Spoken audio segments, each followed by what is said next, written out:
Of the many things in Japanese-American life lost during the World War II incarceration, perhaps the most important was the food. The 11,000 Japanese Americans imprisoned at Hard Mountain received rations of bony fish, canned tomatoes, and stale rice. They longed for the familiar foods of home.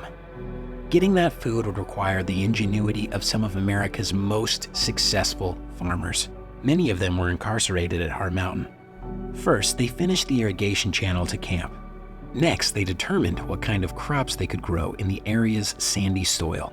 They mastered Wyoming's short growing season and made this high desert bloom. When they were done, they could feed everyone in camp and even export to other camps. To store this bounty, they designed and built two remarkable root cellars the length of football fields. They used logs cut from the national forest near Yellowstone National Park. They covered the wooden planks of the roof with soil and hammered together vents to circulate the air inside. Only one of these monuments to the ingenuity of the men and women farmers remains.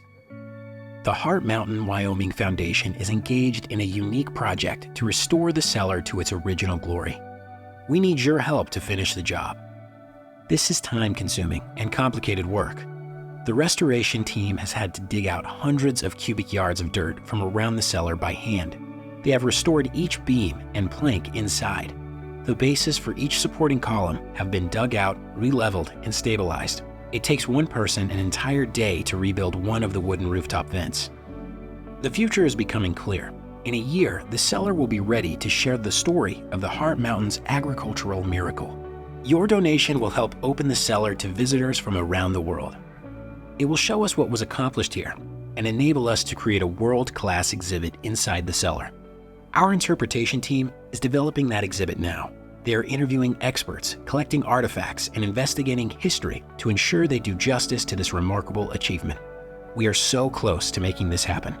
Won't you join us in bringing this vital landmark to the world?